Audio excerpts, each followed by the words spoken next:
ಹೇಳಿ ಪ್ರಶ್ನೆ ಬೇಡ.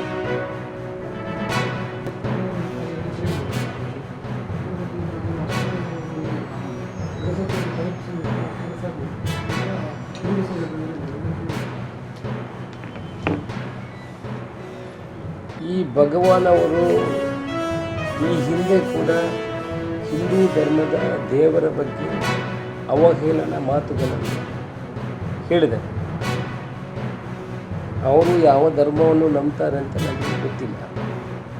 ಆದರೆ ಒಂದು ಧರ್ಮದ ಬಗ್ಗೆ ಈ ರೀತಿ ಮಾತಾಡೋದು ಆ ಧರ್ಮದ ಜನರ, ಹಿಂದೂ ಧರ್ಮದ ಜನರ ಭಾವನೆಗಳನ್ನು ಕೆಣಕುವಂಥ ಕೆಲಸವನ್ನು ಮಾಡ್ತಾ ಇದ್ದಾರೆ. ಇದರಿಂದ ಅವರಿಗೆ ಯಾವುದೇ ಪ್ರಯೋಜನಗಳಿಲ್ಲ. ಈ ಥರ ಮಾತಾಡುವವರನ್ನು ಕೂಡಲೇ ಬಂಧಿಸಬೇಕು. ಅವರ ವಿರುದ್ಧ ಕಠಿಣ ಕ್ರಮವನ್ನು ಸರ್ಕಾರ ತಗೊಳ್ಬೇಕು. ನಾನು ಕೂಡ ಆಗ್ರಹ ಮಾಡ್ತೇನೆ. ಆದರೆ ಯಾವುದೇ ಹಿಂದೂ ಸಂಘಟನೆಗಳು ಇದರ ಬಗ್ಗೆ ನೀವು ನಮ್ಮ ಗೃಹ ಸಚಿವರ ಹತ್ರ ಮಾತಾಡಬೇಕು, ಮುಖ್ಯಮಂತ್ರಿಯವರ ಹತ್ರ ಮಾತಾಡಬೇಕು ಅಂತ ನನಗೆ ಯಾವ ಮನವಿಯನ್ನು ಕೊಡಲಿಲ್ಲ. ಕೊಡದಿದ್ದರೂ ಪರವಾಗಿಲ್ಲ. ಇಂಥ ವಿಚಾರಗಳು ನಡೀಬಾರ್ದು. ಅವರವರ ಧರ್ಮ ಅವರವರಿಗೆ ಮುಖ್ಯ, ಅದು ನಂಬಿಕೆ. ಅದಕ್ಕೆ ಅವಹೇಳನಕಾರಿಯಾಗಿ ಮಾತಾಡೋದು ಖಂಡಿತ ಅದು ತಪ್ಪು. ಅದನ್ನು ನಾನು ಕೂಡ ಖಂಡಿಸ್ತೇನೆ. ಇದರ ಬಗ್ಗೆ ಗೃಹ ಸಚಿವರ ಹತ್ರ ಮತ್ತು ಮುಖ್ಯಮಂತ್ರಿ ಹತ್ರ ಮಾತಾಡ್ತೀನಿ. ಸೋಮೋಟೋ ಕೇಸನ್ನು ದಾಖಲಿಸಲಿ ಆದರೆ ಅದನ್ನು ಕೂಡ ದಾಖಲಿಸುವಂಥ ಕೆಲಸಕ್ಕೆ ಅವರ ನಿರ್ದೇಶನ ಕೊಡಲಿಕ್ಕೆ ನಾನು ಒತ್ತಾಯವನ್ನು ಮಾಡ್ತೀನಿ.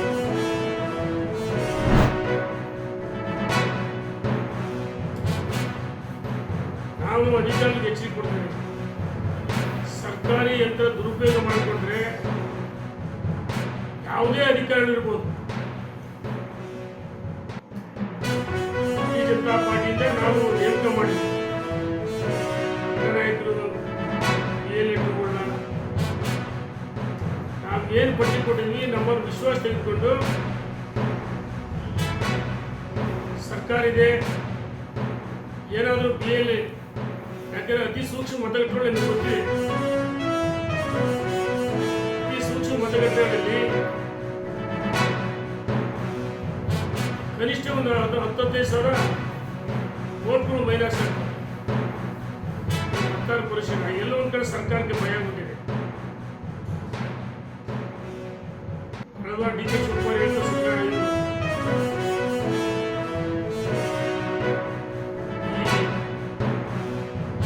ಮತದಾರ ಪಟ್ಟಿ ಕಡ್ಡಾಯ ಬಿದ್ದರೆ ಕ್ಯಾರೆಟ್ ಭರವಸೆ ನಿಂತ ಬಂದಿದೆ. ಇದು ಒಳ್ಳೆ ಕಾಲ. ಮುಖ್ಯಮಂತ್ರಿಗಳಿದ್ದೀರಿ, ಸರ್ಕಾರ ಇದ್ದಿದೆ. ಕೇಂದ್ರ ಸರ್ಕಾರ ಈ ಹಿಂದೆ ನಿಮ್ಮ ಕಾಲದಲ್ಲೂ ಸಹ ಮತದಾರ ಪಟ್ಟಿ ಪರಿಷ್ಕರಣೆ ಆಗಿದೆ. ಅಗತ್ಯ ಆರೋಪ ಮಾಡೋದು ವೋಟ್ ಚೋರಿ. ವೆಸ್ಟ್ ಬೆಂಗಾಲ್ ನಿಮ್ಮ ಕಥೆ ಏನಾದ್ರು, ಯಾವ ರೀತಿಯಲ್ಲಿ ಕಾಂಗ್ರೆಸ್ ಹಣಬಲ ತೋಳ್ಬಲ ಅಧಿಕಾರ ಯಂತ್ರ ದುರುಪಯೋಗ ಮಾಡ್ತಾರೆ. ಭಾರತೀಯ ಜನತಾ ಪಾರ್ಟಿಗಳು ಆರೋಪ ಮಾಡ್ತೀವಿ.